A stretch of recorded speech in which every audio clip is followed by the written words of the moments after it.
Good morning বাচ্চো, সবাই কেমন আছো? আশা করি সবাই ভালোই আছো। তোমাদের সঙ্গে আবার নতুন ক্লাস নিয়ে আসলাম তোমাদের সঙ্গে আলোচনা করার জন্য। তো আজকে আমরা 16তম লেকচার,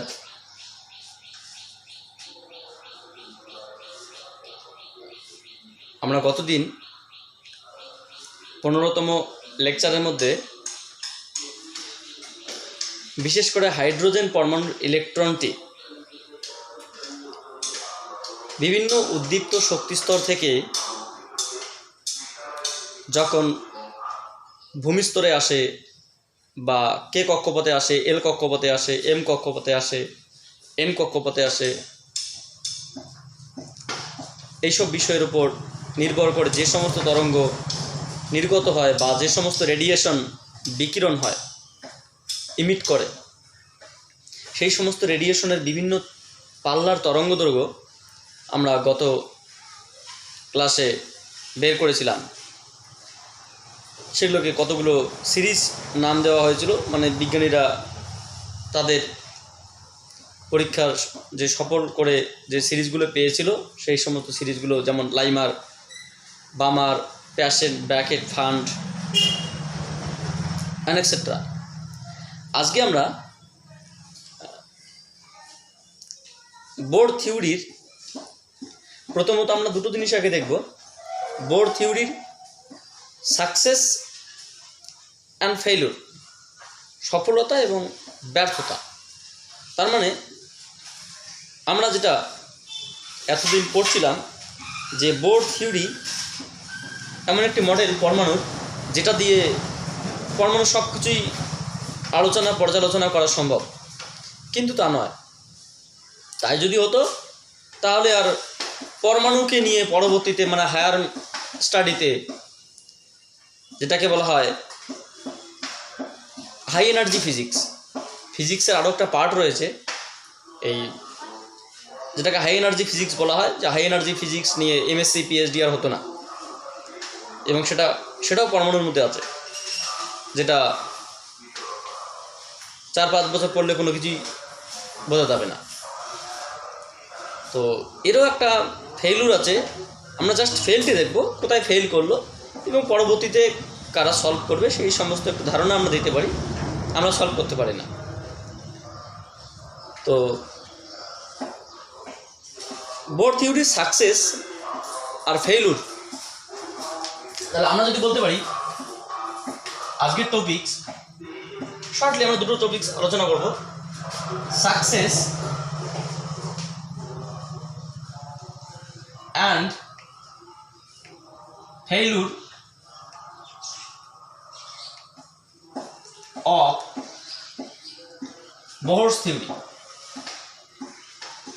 Bohr's theory. বোর থিওরির সফলতা ও ব্যর্থতা কি কি? আমরা পরীক্ষায় প্রশ্ন আসে যে বোর থিওরির একটি সফলতা ও একটি ব্যর্থতা লেখো, বা বোর থিওরির দুটি সফলতা দুটি ব্যর্থতা লেখো। তো কিছুই না, বোর অ্যাটমিক মডেল, বোরের পারমাণবিক মডেল দিয়ে আমরা হাইড্রোজেন, যেমন সফলতার মধ্যে যদি আমরা বলতে পারি হাইড্রোজেন ও নাম্বার 1-এ হাইড্রোজেন ও হাইড্রোজেন লাইক যে সমস্ত পরমাণু, সেই সমস্ত পরমাণুর ইলেকট্রন নিঃসরণের যে স্পেকট্রাম বা বর্ণালী নির্গত হয়, সেটা মোটামুটিভাবে একটা সূক্ষ্ম পরিমাপ করা যায় এই বোর অ্যাটমিক মডেল দিয়ে। হাইড্রোজেন লাইক কীরকম? যেমন প্রথম হচ্ছে গিয়ে সাকসেসের মধ্যে রয়েছে hydrogen and hydrogen like atom. তা হাইড্রোজেন লাইক অ্যাটম কী আছে? যেমন আমরা বলতে পারি হাইড্রোজেন একটা হাইড্রোজেন পরমাণু, হাইড্রোজেন তো হাইড্রোজেনই, helium plus, lithium double plus, sodium, magnesium plus and extra. তার মানে কি? তার মানে হাইড্রোজেনে ইলেকট্রন কটি? ইলেকট্রন একটি। হিলিয়ামে ইলেকট্রন কটি? দুটি। যদি আমরা হাইড্রোজেনের অ্যাটমটা দেখি, আমরা যদি হাইড্রোজেনটা দেখি যে এটা তার পরমাণু কেন্দ্রক বা নিউক্লিয়াস, প্রথম কক্ষে একটি ইলেকট্রন আছে।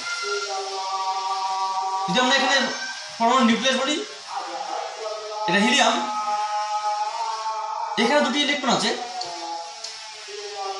কিন্তু এই ইলেকট্রনটা বেরিয়ে গেছে, মানে এটা কি হলো? প্লাস। দ্যাট মিনস এটা সমান, মানে এর একটা ইলেকট্রনের যা ঘটনা, এখানে একটা ইলেকট্রন বেরিয়ে গিয়ে যেটা হবে হিলিয়াম প্লাস, সেটা অবশ্যই হাইড্রোজেন লাইক।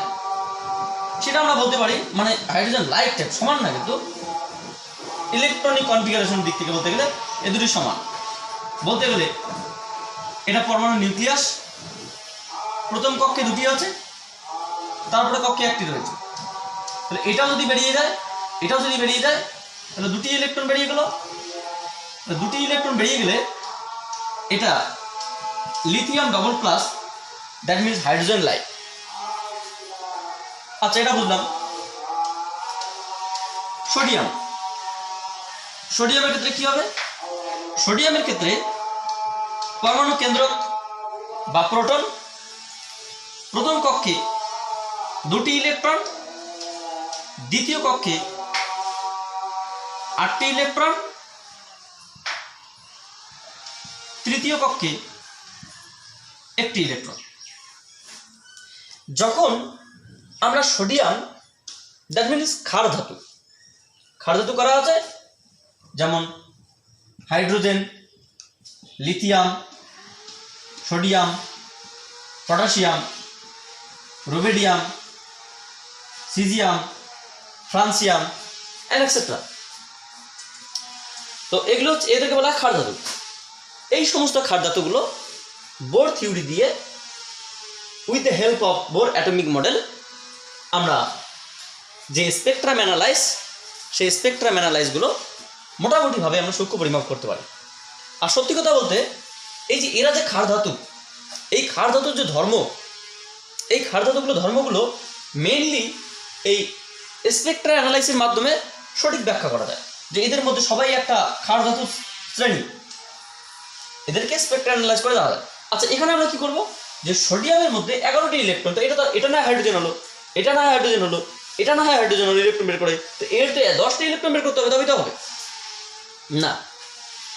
এই যে ভিতরের একটা পার্ট, এটা আমরা অরিজিনালি নিউক্লিয়াস বলি, এটা নিউক্লিয়াস, নিউক্লিয়াস এই যে পার্টটা, এই অরবিটটাকে বাইরে, এই যেখানে এই যে একটা অংশ একটা আছে, এটাকে বলা ইনার নিউক্লিয়াস বা ইনার কোর। এই পার্টটাকে আমরা নিউক্লিয়াসের মধ্যে ধরবো। যখন এর স্পেকট্রা অ্যানালাইজ করব, তখন স্পেকট্রা অ্যানালাইজ করার জন্য এই নিউক্লিয়াসের সঙ্গে এই পার্টটাকে জুড়ে নেব, তাহলে দেখবো এটাকে হাইড্রোজেন লাইক। সিমিলার হবে যদি আমরা পটাশিয়াম দেখি, পটাশিয়াম দেখলে কি হবে? এটাকে আমরা ইনারের মধ্যে ধরবো, তাহলে একটা থাকবে বাকি, সেটা দেখবো। সিমিলার হয়ে তারপরে একটা ধরবো। এইভাবে আমরা ক্ষার ধাতুগুলো অ্যানালাইজ করতে পারি। আচ্ছা, সোডিয়াম যদি আমরা ম্যাগনেসিয়াম দেখি, তাহলে কি হবে? ম্যাগনেসিয়ামের ক্ষেত্রে সেম হয়ে, তাহলে এখানে আরো একটা ইলেকট্রন থাকতো, এখানে আরো একটা ইলেকট্রন থাকতো। প্রথম নিউক্লিয়াস দুটি, তারপরে 8টি, তারপরে দুটি, একটি ইলেকট্রন যদি বেরিয়ে যেত, তাহলে এটা magnesium plus, that means inner কোরওয়ালা sodium, that means hydrogen like, that means ক্ষার ধাতু। তাহলে আমরা বলতে পারি এটা একটা সাকসেসের মধ্যে পড়বে।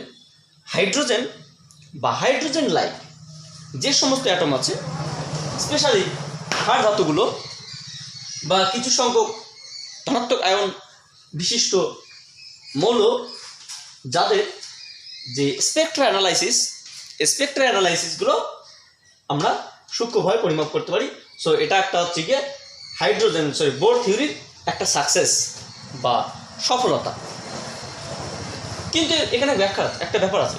আচ্ছা, তোমাদের একটা বিষয় আমি বলি, যদি এটা আমি এর আগে একটা লেকচারে বলেছিলাম সম্ভবত, যদি বলা হয় আমার ফিঙ্গারপ্রিন্ট নিশ্চয়ই আর কারোর সঙ্গে মিলবে না, তাহলে মিললে নিশ্চয়ই ব্যাংক অ্যাকাউন্ট বা বড় বড় যেটা হচ্ছে গিয়ে টপ সিক্রেট যে ইনফরমেশন, সেই সমস্ত টপ সিক্রেট ইনফরমেশনের ক্ষেত্রে আমরা এই বারকোড, দ্যাট মিনস আমরা ফিঙ্গারপ্রিন্টটাকে ইউজ করতাম না। তাহলে এক একটা ব্যক্তির ফিঙ্গারপ্রিন্ট একটা ইউনিক। ওয়ার্ল্ডে অনেক ব্যক্তি আছে, মানে কোটি কোটি লোক রয়েছে, তার মধ্যে প্রত্যেকটা ব্যক্তির ফিঙ্গারপ্রিন্ট ইউনিট। প্রত্যেকটা ব্যক্তির রেটিনার যে সজ্জা, জালক সজ্জার যে গঠন, রেটিনার যে সজ্জার গঠন, সেই সজ্জার গঠন, কোষের যে সজ্জার গঠন, সেটা এক একটা ইউনিক। ঠিক এইরকমই আজ পর্যন্ত সে তুমি পুরাতন পিরিয়ডিক টেবিল বলো, মেন্ডেলিভের পুরাতন পিরিয়ডিক টেবিল বলো, তুমি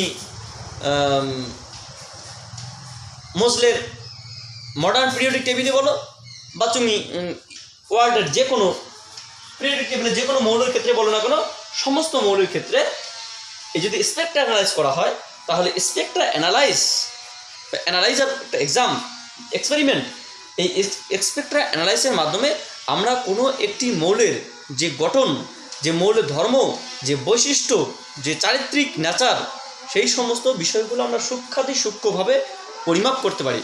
so Spectra analyse or spectra analyzer experiment is the best way of the characterize of any molecule or atom. যে কোনো মলিকিউল, যে কোনো অ্যাটমের ক্ষেত্রে এই স্পেকট্রা অ্যানালাইসিস একটা বেস্ট এক্সাম। যেমনটা আমরা একটু আগে বললাম যে ফিঙ্গারপ্রিন্ট বা চোখের গঠন, তা আমার ফিঙ্গারপ্রিন্টের সঙ্গে আরেকজন ফিঙ্গারপ্রিন্ট নিশ্চয়ই মিলবে না। তাহলে এই হাইড্রোজেনের যে ধর্ম, যে স্পেকট্রাম, যে আমরা বর্ণালী যে স্পেকট্রাম দেখতে পাবো, সেই স্পেকট্রাম এর ধর্ম একে খাদ্য নির্দেশ করছে, ঠিক আছে, কিন্তু এর স্পেকট্রাম ওয়ার্ল্ডের আর কোনো মৌল খুঁজে পাওয়া যায়নি যেটা এর মতনই থাকবে। মিলতে পারে, কিন্তু এর কিছু আছে যেটা ওর সঙ্গে মিলবে না, যেটা পুরোপুরি ইউনিক। তাহলে স্পেকট্রা অ্যানালাইসিসের মাধ্যমে আমরা এটা সব থেকে ভালো একটা এক্সপেরিমেন্ট, যেটা সাধারণত খুব ভালো করে পরীক্ষা করতে পারি। আচ্ছা, এটা একটা সাকসেস। আর আমরা কি সাকসেস বলতে পারি? আর সাকসেস বলতে এটাই, এর ফেল অনেক রয়েছে। ফেল কি রয়েছে? আমরা এই হাইড্রোজেন যে বোর থিওরির আমরা এই এক্সপেরিমেন্টের সাহায্যে হাইড্রোজেন বা হাইড্রোজেন লাইক সমস্ত অ্যাটমের সূক্ষ্ম বর্ণালী পটি বা স্পেকট্রাম অ্যানালাইসিস করতে পারি। কিন্তু যদি আমরা মেনি ইলেকট্রনিক অ্যাটম ধরি, যদি আমি একটা পরমাণু ধরি, সেটা ধরে নেওয়া সম্ভব হচ্ছে ক্যালসিয়াম। সে ক্যালসিয়াম আমি বললাম ধরে নাও তোমার তিন মানে তোমার পরমাণু ক্রমাঙ্ক 50, কোনো একটা ইউরেনিয়াম 90, কোনো একটা পরমাণু ধরলাম যে পরমাণুটা হচ্ছে তোমার যেমন সোনা হচ্ছে তোমার পরমাণু ক্রমাঙ্ক কত? সোনার পরমাণু ক্রমাঙ্ক 79। রূপার পরমাণু ক্রমাঙ্ক কত? রূপার পরমাণু ক্রমাঙ্ক 47 এন্ড এটসেট্রা। যে কোনো মৌলের এই ইলেকট্রনের যে ইনফরমেশন, ইলেকট্রনের গতির বেগ বা রেডিয়াস বা এনার্জি বা কৌণিক ভরবেগ, এই যে আমরা ইনফরমেশনগুলো তথ্যগুলো বের করেছিলাম, সেই সমস্ত তথ্য শুধুমাত্র হাইড্রোজেন এবং হাইড্রোজেন লাইক অ্যাটম ক্ষেত্রে এই বোর থিওরিটা ঠিকঠাকভাবে কাজ করে। মেনি অ্যাটমের ক্ষেত্রে এটা কাজ করে না। যদি আমি এখানে এটাই নেই যে দুটি ইলেকট্রন থাকে, হিলিয়াম প্লাস নয়, হিলিয়াম পরমাণু 2টি ইলেকট্রন, লিথিয়াম পরমাণু 3টি ইলেকট্রন, সোডিয়ামের 11টি ইলেকট্রন, এদের যদি গতি হিসেব করি, তাহলে হাইড্রোজেন পরমাণু বোর থিওরি কিন্তু কাজ করবে না। কিন্তু বোর থিওরির এই যে প্রসিডিওরটা, এই প্রসিডিওরটা আমরা অ্যাপ্লাই করতে পারি, এই প্রসিডিওরটা অ্যাপ্লাই করতে পারি না, এই প্রসিডিওরটা হায়ারে অ্যাপ্লাই করা হয়। মানে এই যে প্রসেসটা, this is the best process. But এই ঠিক এটাই যে কারেক্ট ইনফরমেশন বের করার, যে ইনফরমেশন তথ্য বের করার যে একটা বেস্ট ওয়ে, এটা নয়। এটা দিয়ে আমরা শুধুমাত্র হাইড্রোজেন এবং হাইড্রোজেন লাইক অ্যাটমের ক্ষেত্রে এটাকে অ্যাপ্লাই করব। এর পরবর্তীতে তাহলে এই মেনি ইলেকট্রনিক যে সিস্টেম অফ অ্যাটম, যে পরমাণু, তাহলে এদের ক্ষেত্রে আমরা কি ব্যবহার করব? এদের ক্ষেত্রে আমরা মেইনলি বের করবো শ্রয়েডিঞ্জার ইকুয়েশন। তোমাদের মনে আছে যে আমি একটা ডিসকভারশন অফ মডার্ন ফিজিক্স, যেখানে ইরভিন শ্রয়েডিঞ্জারের কথা বলেছিলাম, যেখানে ইরভিন শ্রয়েডিঞ্জার কি, যার মেকানিক্সটার নাম হচ্ছে ওয়েভ মেকানিক্স। সেখানে মেইনলি এখানে মেনি ইলেকট্রনিক্সের সিস্টেমের ক্ষেত্রে যে ওয়েভ থিওরির যে নেচার, যে সেখানে তরঙ্গ কীরকম সৃষ্টি হবে, এখানকার যে ইনফরমেশন কীরকম, সমস্ত তথ্য একমাত্র আমরা শ্রয়েডিঞ্জার ওয়েভ তত্ত্ব দিয়ে করতে পারি, যেটা তোমাদের এইচএস সিলেবাসের মধ্যে নেই। এইচএস সিলেবাসের মধ্যে তোমাদের যেটা নেই, পরবর্তীতে বিএসসিতে তাও ফার্স্ট ইয়ারে আছে বলে মনে হয় না, সেকেন্ড থার্ড ইয়ারের দিকে পাবে। হ্যাঁ, এই হচ্ছে কি তোমার হচ্ছে কি এটা ফেইলুর একটা মধ্যে পড়বে। আর কি পড়তে পারে? আরেকটা বিষয় যেটা হচ্ছে তোমার হচ্ছে এই থিওরিটা কাজ করবে না, সেটা কি বলতো? সেটা হচ্ছে গিয়ে যে বোরের যে থিওরি, মানে ম্যাক্সওয়েলের যে বোর থিওরি না, যে ম্যাক্সওয়েলের যে তত্ত্ব, ম্যাক্সওয়েলের তত্ত্ব কি? ম্যাক্সওয়েলের কথা হচ্ছে গিয়ে যে কোনো একটি চার্জ পার্টিকেল যখন অ্যাক্সিলারেট করে বা ত্বরণ নিয়ে গতিশীল হয়, তখন সেখান থেকে তড়িৎচুম্বকীয় তরঙ্গ নির্গত হয়। এটাকে আমরা ইউজ করে আমরা অবশ্যই কোনো একটি অনুমোদিত কক্ষপথ থেকে আরেকটি অনুমোদিত কক্ষপথে ইলেকট্রন জাম্প করলে সেখান থেকে আমরা যে তড়িৎচুম্বকীয় তরঙ্গ নির্গত, সেটা আমরা বের করেছিলাম। কিন্তু তাহলে ত্বরণ থাকলেই, ম্যাক্সওয়েলের কথা অনুসারে ত্বরণ থাকলেই সেখান থেকে তড়িৎচুম্বকীয় তরঙ্গ নির্গত হবে। তাই যদি হয়, তাহলে কোনো একটি ইলেকট্রন যখন একটি অনুমোদিত কক্ষপথে বা নির্দিষ্ট অ্যালাউড অরবিট, একটা ফিক্সড অ্যালাউড অরবিটে রিভলভ করবে, তখন সেখানে তো অভিকেন্দ্র ত্বরণ সৃষ্টি হয়, মানে অভিকেন্দ্র বল, দ্যাট মিনস অভিকেন্দ্র ত্বরণ, সেন্ট্রিপেটাল অ্যাক্সিলারেশন ক্রিয়েট করে আর কি, একটা ত্বরণ সৃষ্টি হয়। তাহলে সেই সেন্ট্রিপেটাল ত্বরণ থাকা সত্ত্বেও সেখানে কেন তড়িৎচুম্বকীয় তরঙ্গ নির্গত হয় না? কারণ এটা বোরের প্রথম পোস্টুলেটস বা প্রথম স্বীকার্য বলাই আছে যে কোনো একটি ইলেকট্রন যখন একটি নির্দিষ্ট অনুমোদিত কক্ষপথে আবর্তনশীল হয়, তখন সেখান থেকে কোনো তড়িৎচুম্বকীয় তরঙ্গ নির্গত হয় না। কেন নির্গত হয় না? ত্বরণ থাকলেই তো তড়িৎচুম্বকীয় তরঙ্গ নির্গত হওয়ার কথা। এখানে তো ত্বরণ আছে, সেটা অভিকেন্দ্র ত্বরণ থাকা সত্ত্বেও কেন নির্গত হতে পারে না, নির্গত হয় না, এই মানে ধারণাটা বোর্ড দিতে পারে না। তাহলে এটা একটা ফেল। তো এরকম তার অনেক ফেল রয়েছে, সাকসেস রয়েছে, এই সমস্ত বিষয়গুলো একটু জানতে হবে। হ্যাঁ, তো এই হচ্ছে তোমাদের বোর্ডের থিওরির ফেইলুর এবং সাকসেসের কতগুলো ইনফরমেশন। আমরা আগামী নেক্সট টপিকে আসছি, যেটা এক্স রে স্পেকট্রাম বা এক্স রে কীভাবে সৃষ্টি হয়। আমাদের দুটো টপিক্স এখন থিওরিটিক্যাল পার্ট বলতে গেলে বাকি আছে। একটা হচ্ছে এক্স রের কন্টিনিউয়াস এবং ক্যারেক্টারিস্টিক্স স্পেকট্রাম, আর একটা হচ্ছে গিয়ে মোজলে, সায়েন্টিস্ট মোজলে কীভাবে মডার্ন পিরিয়ডিক টেবিল ক্রিয়েট হলো, সেই সমস্ত বিষয়ে একটা ছোটো ম্যাথামেটিক্স রয়েছে এবং তার ইনফরমেশন রয়েছে। সেই সমস্ত ইনফরমেশনে আমরা আসছি আগামী ক্লাসে। তো thank you watching for my video.